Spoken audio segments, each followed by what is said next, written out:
Assalamualaikum warahmatullahi wabarakatuh. Waalaikumsalam warahmatullahi wabarakatuh. Alhamdulillah, ahmaduhu haqqa hamdih wa ashkuruhu haqqa syukrih. Ashhadu an la ilaha illallah wahdahu la syarikalah, ilahul awwalin wal akhirin, wa ashhadu anna Muhammadan abduhu wa rasuluh, sadiqul wa'dil amin. Allahumma salli wa sallim ala sayyidina wa habibina wa maulana Muhammad wa ala alihi wa ashabihi wa ansarihi wa junudih wa man sara ala nahji wa man sara ala nahji wa ta'a bi ta'watihi ila yaumil qiyamah. Allahumma inna nas'aluka ilman nafi'a wa na'udzubika min ilmin la yanfa'. Allahumma alimna ma yanfa'una wa anfa'na bima 'allamtana.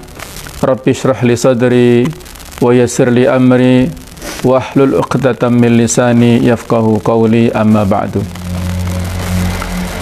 Para pemirsa yang berbahagia, alhamdulillah kita bisa berjumpa kembali dalam acara kajian kitab online, masih dalam pembahasan kitab Al-Wajiz fi Idah Qawaid Al-Fiqh Al-Kulliyah, di mana kita pada kesempatan ini masih membahas kaidah kuliah yang kelima, al-adatu muhakkamah, bahwa kebiasaan, tradisi, adat istiadat itu bisa menjadi hukum.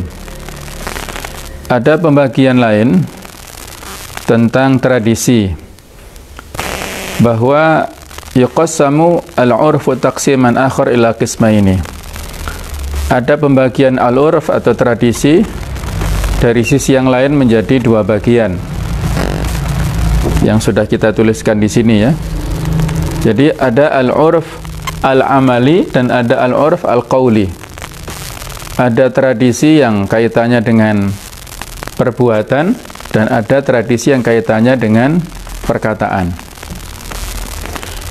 Yang pertama yang kita bahas al-urf al-amali atau al-fi'li, wa huwa ma jara alaihi amalun nas, yaitu yang berlaku pada aktivitas manusia, fi tasarrufatihim wa i'tiyadihim ala syai', terkait dengan perilaku-perilaku mereka dan kebiasaan mereka terhadap sesuatu minal af'al al-adiyah, dari perbuatan-perbuatan yang biasa, au at-tasarrufat al-munsyi'ah lil iltizamat, atau perilaku yang melahirkan konsekuensi-konsekuensi atau kebiasaan-kebiasaan.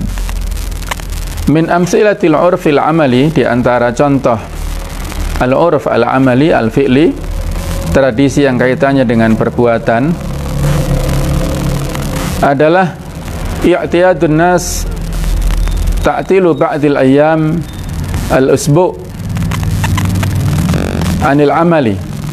Kebiasaan orang-orang meliburkan di sebagian hari-hari dalam satu pekan dari aktivitas. Kalau kita di Indonesia biasanya hari Ahad ya, atau ada juga yang Sabtu Ahad.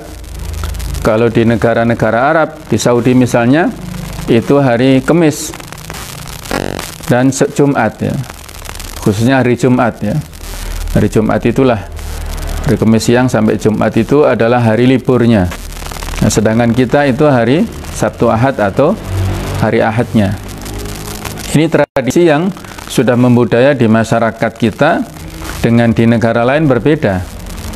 Wa ka'tiyadihim aklu naw'in khas minal ma'akil aw isti'mal naw'in minal malabis awil adawat. Juga kebiasaan mereka memakan jenis makanan khusus atau menggunakan baju khusus atau alat-alat khusus. Makanan yang kita makan di sini berbeda dengan di Arab sana. Sehingga dalam memahami teks hadis itu juga nanti ada pembahasan juga lebih lanjut ya.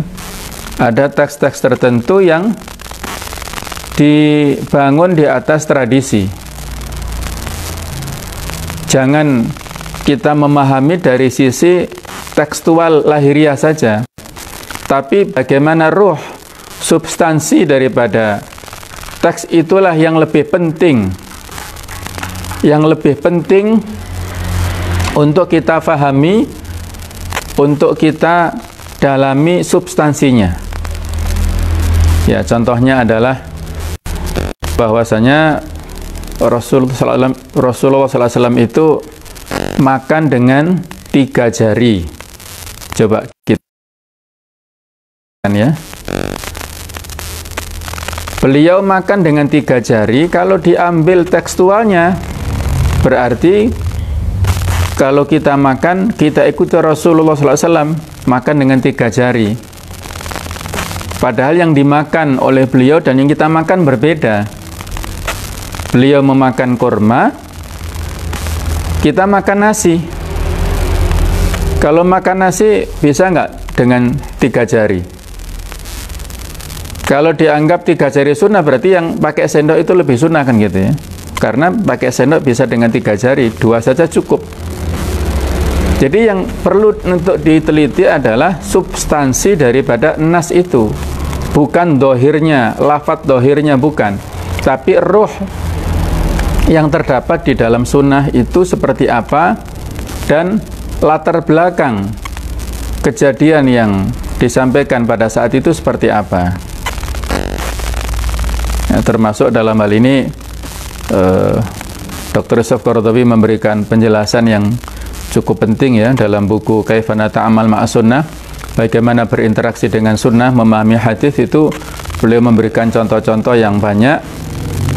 Di antaranya adalah menjilati piring dan sebagainya ya.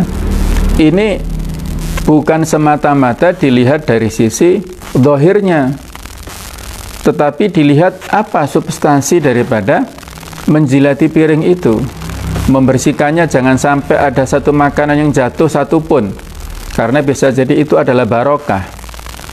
Substansinya menurut Dr. Surqadawi adalah bahwa itu bentuk rasa syukur kita dan ketawaduan kita dalam menghadapi dan menerima nikmat-nikmat Allah itu. Jadi substansinya di situ, bukan semata-mata menjilati piringnya. Kalau dalam hal makanan menjilati piring sementara kehidupannya itu tidak dengan ketawaduan, dengan tidak rasa syukur, berarti ini tidak menangkap ruh yang tersimpan di dalam nas-nas tersebut ya. Termasuk nanti pada pembahasan ya lebih lanjut nanti insyaallah banyak hal yang bisa kita dapatkan ya dari materi ini insyaallah ya. Ini sebagai muqaddimah dulu. Ta'aruf ba'din budan wal aqtar taqsimul mahar fi zawaj. Pengenalan yang ada di sebagian negara, terkenal di sebagian negara dengan pembagian mahar kepada di dalam proses pernikahan ya. Ada mahar muqaddam wa muakhar. Ini di negara Arab sana. Kalau di kita sepertinya banyak yang muqaddam ya semuanya, dengan cash ya. Muqaddam itu yang didahulukan, muakhar itu yang diakhirkan. Wa innal ladzi yajibu daf'uhu qabla zawaj wal muqaddam. Yang harus dibayarkan sebelum pernikahan itu adalah yang diawalkan. Wa amma tsani, adapun yang muakhar, yang diakhirkan, fala yajibu, tidak wajib illa bil mauti aw talaq, kecuali dengan kematian atau talak. Ayyuhuma aqrab, mana yang lebih dekat, itu baru dibayarkan mahar yang muakhar ya. Tapi ini di kita sepertinya kurang lazim ya. Mahar itu ya ditaruh di awal. Kebiasaan masyarakat kita yaitu mahar yang cash. Apakah biasanya dengan material ya? Kalau mahar dengan jasa sepertinya kurang lazim. Sebenarnya boleh saja mahar untuk biasanya ada sebagian membacakan surat Ar-Rahman misalnya ya. Itu boleh-boleh saja ya, asalkan istrinya ridho dengan penampilan itu. atau mahar membersihkan rumah selama sekian tahun misalnya. Itu jasa-jasa yang saya kira kurang lazim ya di masyarakat kita. Kita itu biasanya ya harus menyesuaikan lah ya. Kita hidup di sini menyesuaikan bagaimana tradisi yang ada di masyarakat kita supaya tidak menimbulkan persangkaan-persangkaan yang aneh-aneh. Memang itu tidak menyimpang dari Islam, tapi kalau dianggap sebuah hal yang aneh yang nggak lazim itu lebih baik kita hindari ya.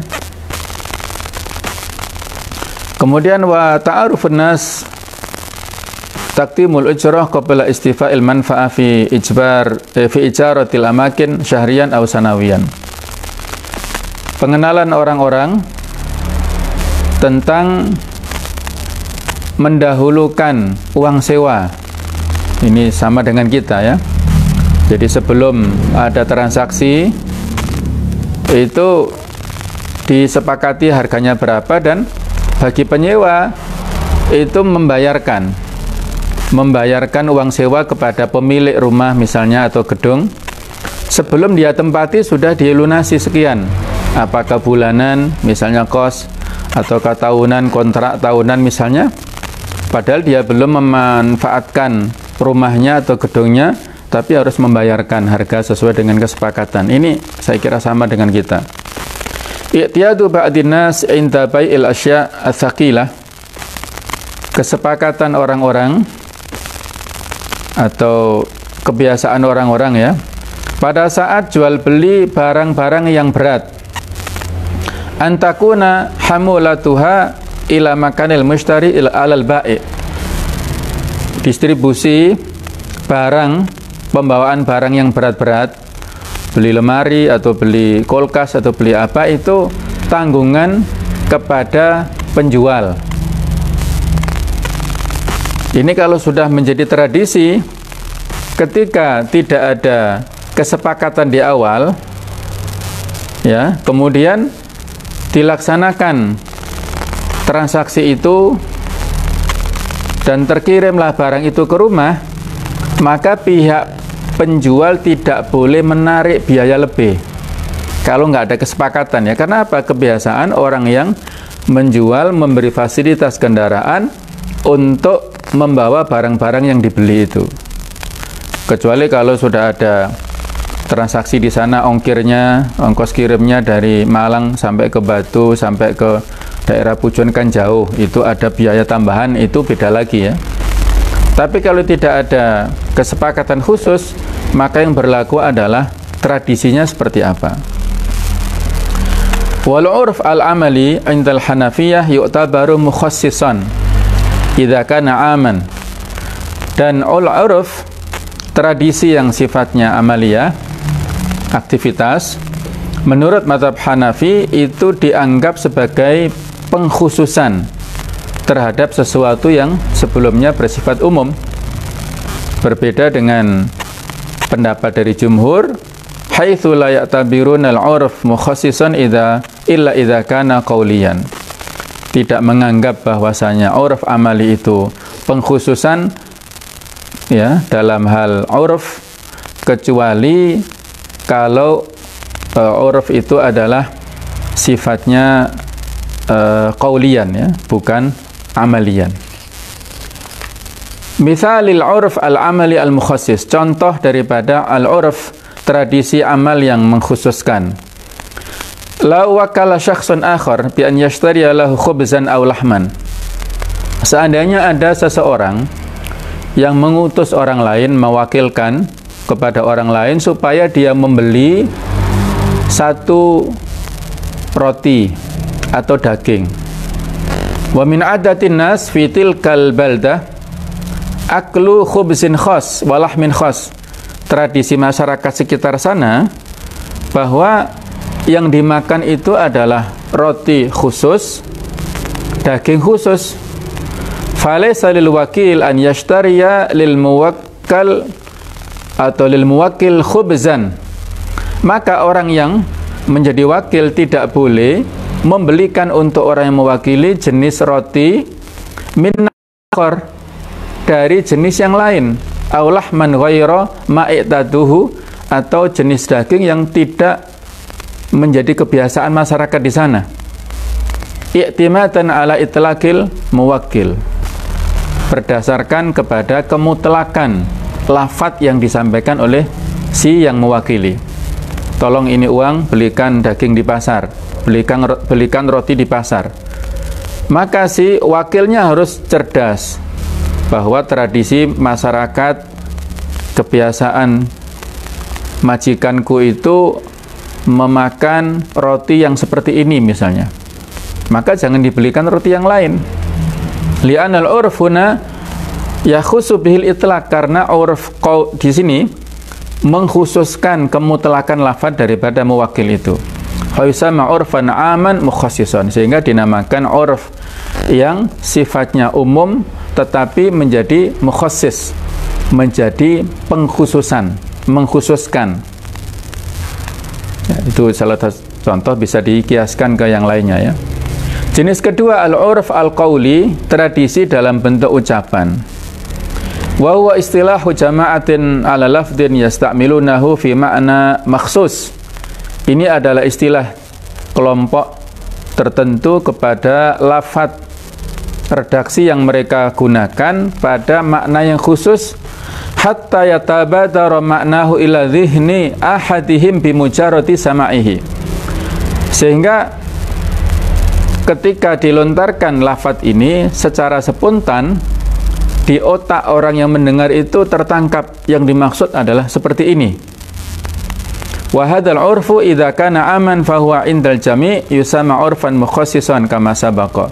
Urf ini pada saat umum maka menurut seluruh ulama dinamakan urf yang mukhassis, yang mengkhususkan. Huwa ta'arufun nas ala itlaqi lafzi ala makna ghairi maknahu lughawi, atau itu adalah pengenalan orang-orang kepada kemutlakan lafaz pada makna yang ghairu maknahu, pada bukan makna secara bahasa, bihaitsu yatabadaru minhu hadzal makna al-urfi inda itlaqihi bituni hajatin, tanpa ada level atau tanpa ada keterangan tertentu sudah bisa ditangkap maksudnya adalah seperti itu. Hatta samau istimala al-lafzi fi haqiqatan urfiyah, sehingga mereka sebutkan penggunaan lafaz itu dinamakan haqiqah urfiyah. Li'anal makna al-lughawi sara mahjuran, karena makna secara bahasa menjadi tersingkir. La yuqsadu minal lafzi, tidak dimaksudkan dari lafaz, illa bi qarniyatin tadullu ala iradatihi, kecuali dengan sebuah alasan lain, keterangan-keterangan lain yang menunjukkan keinginan daripada orang yang melafadzkannya. Beberapa contoh untuk memperjelas kalimat di atas adalah man qala li akhar ishtari li dabatan, orang yang berkata kepada orang lain, tolong belikan aku dabbah. Dabbah itu apa? Dabbah itu adalah setiap binatang yang berjalan di muka bumi ini. Wa ma min dabbatin fil ardi illa 'alallahi rizquha, tidak ada satupun binatang yang merayap yang berjalan di muka bumi ini kecuali ada rizkinya, dijamin oleh Allah. Wal muta'aruf indahum, lafadz dabbah ini yang terkenal menurut masyarakat, yutlaqu alal himar masalan, itu dimaksudkan, ditujukan kepada keledai misalnya, satu daerah misalnya begitu. Falaysa lahu an yashtariya farasan au baghlan, maka dia tidak boleh membelikan kuda atau bighal. Sudah kita singgung kemarin ya, bahwa bighal itu peranakan dari keledai dan kuda. Kalau memang lafadz dabbah di situ dimaksudkan adalah sebuah himar, keledai, maka nggak boleh orang yang mewakili itu membelikan itu tidak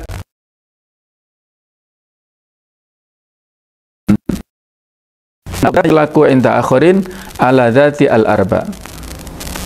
Jadi dia menyimpulkan sendiri dari lafadz dabbah itu